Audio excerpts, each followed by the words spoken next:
سلام دوستان، من یاسین هستم و اومدم بهتون یه فیلتر شکن معرفی کنم تا باهاش بتونید فری فایر بازی کنید.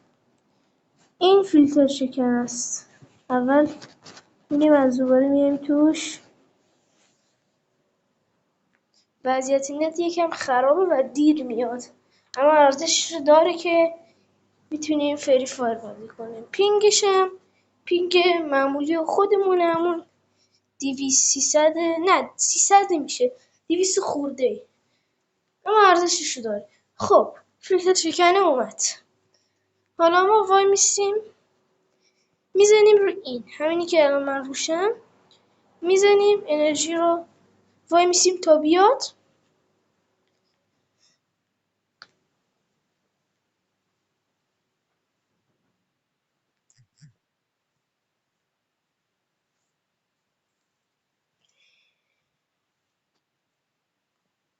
یکم طول میکشه.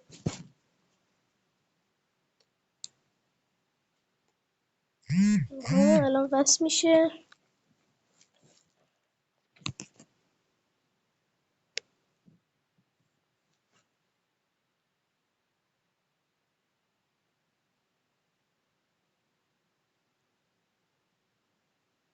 دیر وصل میشه یکم، اما میاد، نگران نباشید.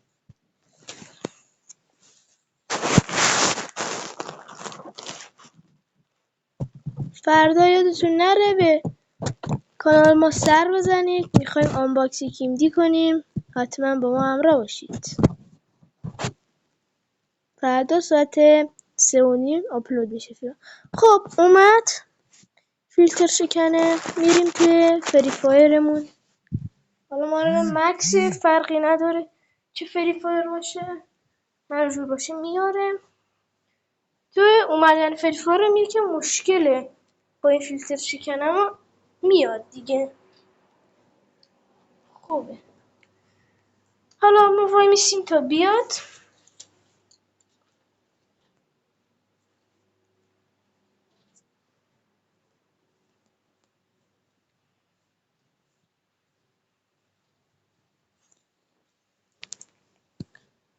خب داره میاد.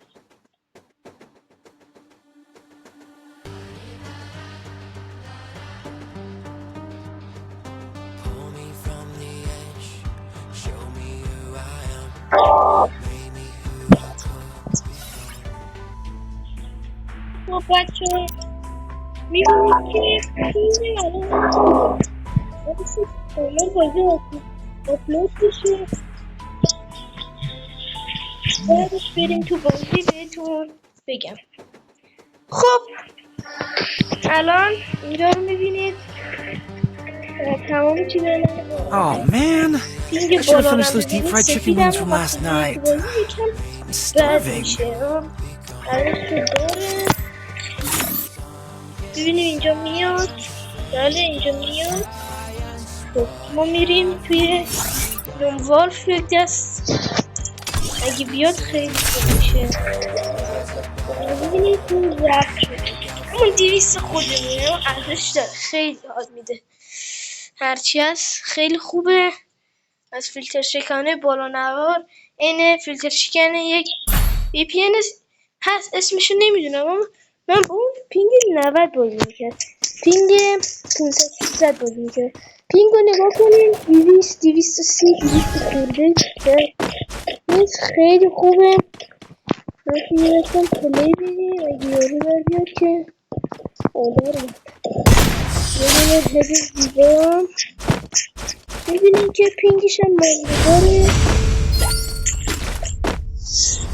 به نظر من پینگ خوبیه، نگاه کنید خیلی عالیه پینگش، از 200 پایین نمیاد. اما وقتی آدم رو روبروتون میزنی کل دمنجا رو حساب میکنه. این طبیعی نیست که دمنجا رو حساب نکنه. وقتی میره بالا خود دمنجا رو حساب نمیکنه. وای گیر کرد انگه بودن رفت یا دیرو زدم. خب دیدی راحت بازی می‌کنی. میتونید خیلی وسایلم باش بردارید. خیلی فیلم خوبیه به نظر من. اینم بود این ویدیو. دوست داشته باشین این ویدیو رو از من حمایت کنین. اولین فیلم منه. گفتم اکانتم رو راه بندازم و دیگه ببینیم چی میشه. اگه خوب بود ادامه میدیم، اگه نبودم که هیچی دیگه. این یارو خداحافظ بچه ها، تا یه ویدیو دیگه. خداحافظ.